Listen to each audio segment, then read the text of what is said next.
Hi everyone, welcome to Shamel Studio. In this tutorial, we'll go over Shamel budgeting, the different features and tools we have to make your process easier, faster, and more accurate. Let's create a budget. Here I have my project and I already created a schedule. Click on Create Budget, and the first step is to choose your template. The first template is a standard template for long formats, features, or TV. The second template is AFI template, and that's geared more for short films. The third option here is if you have an old Movie Magic budget you'd like to import, you can do that. We'll go with the standard template here for features. And I'll make sure in my second step here, import from schedule, I'll make sure this is turned on to benefit from the breakdown we did on our schedule. That's going to import my cast member, props, vehicles, and other elements as well. Now in my schedule, I have more than one board, so I can choose which board I would like to use for my budget. I'll go with board 2 and click on next. Automatically it shows me that I have 25 shooting days based on my schedule. Then it would ask me for an estimated budget, how much I'm trying to make this feature for. And let's say I'm making this for $7 million. Next, we go to location where I have a list of the different states. And my choice here would affect my fringes and the tax credit as well. I'm going to go to California, and then we can change it afterwards. And then at this budget level, I'm assuming it's a union show, so I'm going to keep all my unions here selected. If you're making a micro budget film, maybe a feature for 300,000 or 700,000, you can check only what applies to your budget. We also have an advanced tool here, and I'll make sure to cover this at the end of this tutorial. Let's go and create this budget as is. Usually line producers would go through the Paymaster or other tools, other resources to figure out what tiers applies to their budget from each of the unions, in addition to finding whatever fringes they have to use for the budget. All that is automated in seconds. Let's go and check our budget assumptions here. If I click on assumptions, I'm going to see the basic assumptions for this budget. My primary location here, California, as we chose it. A secondary location, I'm able to choose a second one, and I'm going to demonstrate that later in this tutorial. In this case, this is a production city in California. I'm able to switch the budget currency and even have multiple currencies if needed. And I'll demonstrate that as well in this tutorial. The second section here is for my union agreements. Shamel already tells me that for SAG, we're going to fall under basic agreement because my budget is more than $2 million. But for DGA, we're going to fall under tier 4B because we fit this specific range from 5.5 to 8.5. And the same applies to the remaining guilds as well. That's WGA, IATSE, and Teamsters. If you are budgeting on a threshold of one of these tiers and you might go slightly higher or slightly lower, you're able to adjust those tiers directly from the assumptions here. So I can choose the tier I'm trying to target and then update my budget. And that's going to affect all my rates here. I'll keep mine as is. Those assumptions going to affect my globals and fringes. So let's go and explore the top menu here. So I'll go to my globals here. And now we have some basic globals automatically set up for me. I have some general globals, and that's for the schedule in terms of prep days, shoot and wrap, some calculations for pay hours, and general globals, where you're able to adjust and add any globals based on your preference. I can go to my SAG-AFTRA here, and I'll see that I already have my rates for that specific tier automatically built in. And the same goes for the DGA. I have the director, UPM, first AD, and second AD, and all the different rates. And the remaining guilds, let's go and check our fringes. Same thing here. We have our federal fringes, state, we chose California, so we're showing that. And then the payroll fringes and the union fringes as well. And again, everything's customizable. Let's say I'm working with a payroll company and the payroll service fee is slightly lower. I can adjust this to be 1.5, for example. And all that is already incorporated inside my budget. Before we go into the details of this budget, let's understand the layers of this budget. At the top here, we have what is called the top sheet. This is a very standard looking top sheet with different accounts. Now, if you double click on any of these accounts, whether you can double click or you can press on open here, it's going to take you to the sub account. So that's a layer below the top sheet where you have the sub accounts for different categories. If you also open one of these sub accounts, either by double clicking or pressing on open here, that's going to take you to the details level. So you can visualize this budget as a 3 layers. You have your top sheet, sub account, and the details. And you can also navigate it from the top here. I can go back to my sub account or to top sheet. So that's an easy way to navigate through your budget. There are multiple shortcuts that's going to help you also navigating that. I'm able to use command up and down to go between different layers or between different accounts as well. And to access the detailed list of the shortcuts, you can go to the help menu here and explore the keyboard shortcuts here. And those are the shortcuts for the budgeting. Now let's explore a few accounts. The top sheet has the basic information you would need for any production, but then you can customize it based on your needs and the requirement for the company you're working with. You can change this chart of account or the naming if needed. You can also add additional accounts. I can right click on any row here and add a row, and then I'll be able to add any additional accounts if needed. I can go right click and delete it. In addition to having access to more options, like adding another contingency or a charge or more tax credits, and we'll cover this later in this tutorial. At the top here, we have a few options. You have your undo and redo buttons, in addition to the view menu, where you're able to show another column for actual and variance if needed, or if you'd like to see the fringes for each of the top sheet accounts. You can also add a dash for your chart of accounts, and that could be a requirement from your accounting department. One note here, let's say I wanted to adjust the 1600 account to be 1900. If I do that, and then I'll go into the sub account, all the sub accounts already updated to be 1900, 1901, 02, and so on. So I don't have to adjust each of the sub accounts manually. Another option here, we have our crew count here. And that's for your cast, crew, and post-production crew as well. And that depends on the details of this budget. In addition to having the total at the top here for easy reference. Let's go and explore a few accounts. Let's go to our cast, principal cast, and now I can see I have my two leads automatically imported from my schedule with the amount of days it's scheduled for. So I have Paul for 24 days and CAD scheduled for 21 days. We're using the scale here from SAC that applies to this budget, in addition to the fringes automatically applied as well.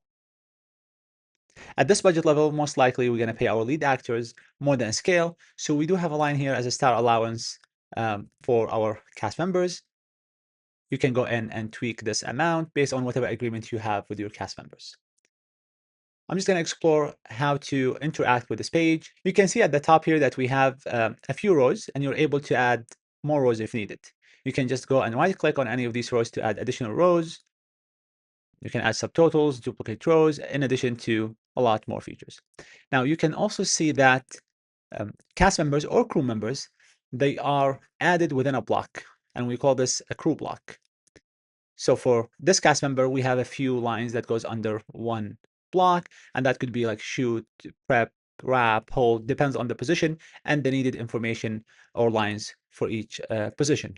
You're able to adjust those lines or add additional by going to configure here at the top of this crew block, and now you can add or delete what doesn't apply. Let's say we don't need to any hold lines here. I can uncheck that. Or maybe we need an extra travel days. I can add these travel days.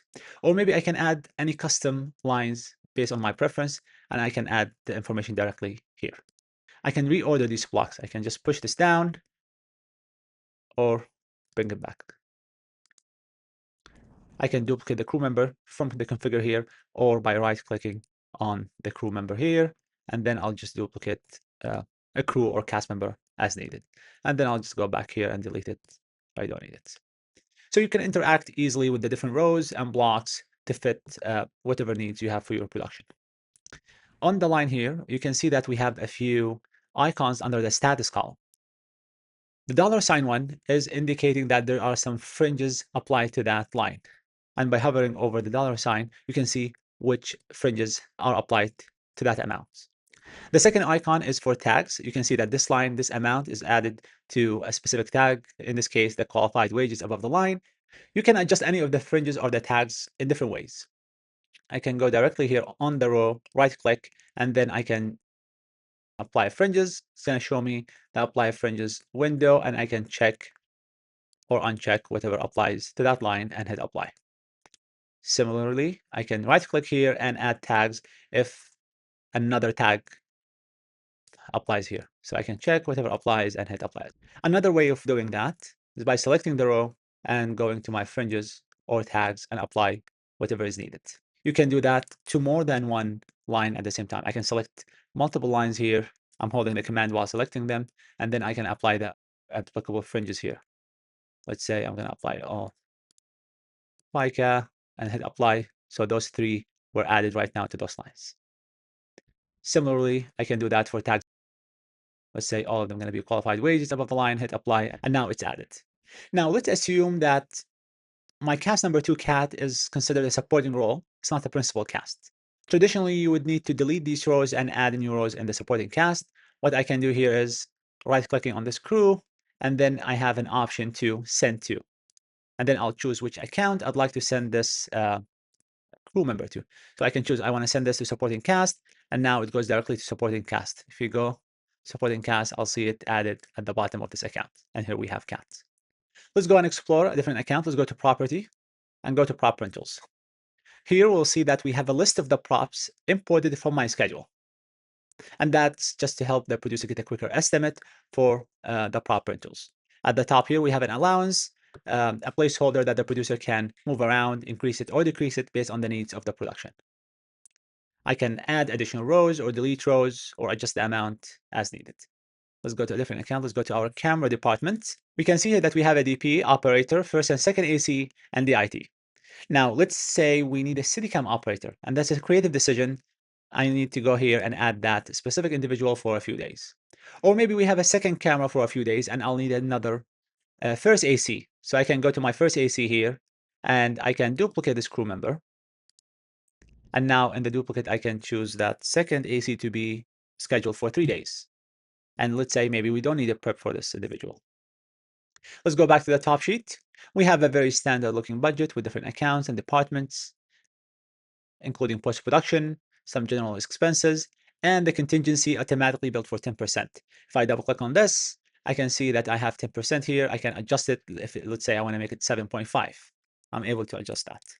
Or maybe switch it to be a flat fee. I'll hit submit, and this is adjusted. If you need to add another charge for this account, let's say there's a specific a bond company and a specific fee that you have to pay, and it's a percentage, you're able to add another charge here. You can customize the name and the amount for this charge. Looking at the bottom of this budget, we have a line for tax credit. In this case, we chose California. If I double click on this, it's going to show me the baseline of the state I chose, in this case, 35%. Now, the role of the producer here is to add the qualified expenses. How much from the $7 million from my budget applies to this credit, and what percentage applies to those expenses. To make the process more efficient, we do auto tagging. So we tag all the wages above the line in one group, all the wages below the line in a separate group, and all the expenses in a third group. And that's kind of like a first pass on tagging to help the producer get a quicker estimate. Let's, for the sake of this demo, assume we're going to get 35% on wages below the line. I'm able to choose that specific tag, and then I have some money in here.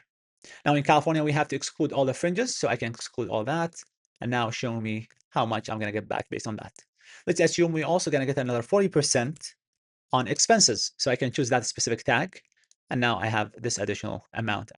You can customize the tool to fit your needs. You can add a row, and you don't have to use the tags. You can enter directly an estimate here, adjust the percentage, add a cap, and apply it based on your needs.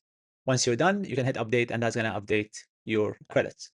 Based on the state you choose, you always have a link at the top here that takes you directly to the tax credit page of the state. You can check the details of the requirement and if you qualify for additional credit or an uplift depending on the state. Let's explore the tax menu here since it's connected to the tax credits. Here you can see that we have our general auto tagging with the 3 different groups, in addition to the suppress option as well. You're able to suppress any of these tags directly by checking this box, or you can add additional tags as well. You might be shooting in 2 different states, or maybe you want to tag your local hires versus distance hires. So you can separate those expenses. So you can really customize the tagging based on your needs, change the colors, and so on. Another tool we have here is the ability to add or create multiple versions of the budget. Let's say this is budget for California. I want to create another version for a different state. So I just go and click on create a new version, and that's going to create a duplicate of my budget. And here I'm going to call it version 2. So this is my version 2, hit on assumptions. And now let's say our primary location is going to be Louisiana. And we might have a few shots that we're going to film in a different state. Let's say we're going to go to New York, for example. I'll hit update. And now within seconds, my budget would update. If I go back to my fringes, now it's showing Louisiana and New York as well. Now scrolling down to tax credits, I have 2 new lines here Louisiana tax credit, and it's reset at 25%, in addition to the New York tax credit set at 30%. Another tool in the assumptions here is the ability to change your budget currency. Let's say you're shooting in a different country where you want to apply a different currency, you're able to adjust it from here. Or maybe you're shooting in two different countries. So I'm able to apply multiple currencies as well. I'll hit on get latest rates to get the recent exchange rates, and then choose the applicable currencies I want to apply. Now let's go to the details to see how we can apply those currencies. I can go to the art department, for example. Let's go to set designers, and then I'll go to view and show the currency column. And now I'm able to choose the currency. If this specific hire is happening in Canada, for example, I'll choose Canadian dollars, and now this is going to be in Canadian dollars, and the total would be converted into USD since my budget currency is American dollars. We have a search tool at the top where you're able to search for any specifics you're looking for, and that's going to take you directly to that specific line. Once you're happy with your budget and ready to share it with others, go to report, and you'll have the option to export it as PDF report or Excel report. Let's go to the PDF. It's going to show me a preview, and this is a very standard looking budget with the top sheet and the details. I have more options on the right side if I'd like to include the sub accounts, or maybe it's only the top sheet. I can filter by the tags I have in my budget, in addition to some options like clear zero accounts or the suppressors. I can go to the header and footer here and add additional information to my top sheet. I can write my film, the team member I have with me, any company information, and then hit download to download this budget and share it with others. And this is how you create a budget efficiently using Shamel Studio. I would like to go back and show the advanced configuration I mentioned at the beginning of this tutorial. So I'm just going to go back to my project page. I'm going to create a new project. I'm going to hit create budget, and I'll go with a standard template. I'm going to fill here similar information, 25 days. Let's say we're going to do this again for 7 million. Right before clicking create budget, you can click on advanced, where it's going to show you a visual map of your departments and crew members. And I can see the different positions I have in this budget and adjust it from here. Let's say this specific film requires a lot of lighting and I need a bigger lighting team. I'm able to add additional electricians directly from here instead of going in the details of the budget and adding those lines manually. Or maybe we need more support in the hair and makeup department, so I can have more crew members there. Or maybe we need more drivers for our vehicles. Additionally, I'm able to adjust the packages and the amount we spend on different departments. Let's say I need more money for camera and lighting as well. And let's say even for site rentals. And as I adjust those specific numbers, my budget here at the top reflects those changes. And if by any chance I surpass the threshold of one of these tiers, those tiers are going to update automatically. So let's say I'm just going to increase that all the way to the top. And now it went to level 4C. Let's go and hit create budget, and that's going to create it based on the new additions I have inputted, telling me here at the top that some tiers have been adjusted to reflect the new additions. Now, this is a warning. I can go and double check my assumptions, and showing me that this specific tier covers up to $9 million. And right now I'm slightly over this. As a producer, you can make the decision. Are we going to go to the higher tier here, or am I going to try to go and save in some accounts to make sure it doesn't go over the $9 million threshold? So that's a decision to be made by the line producers. This was a tutorial for the different features and tools we have at Shamel Studio Budgeting. Thank you.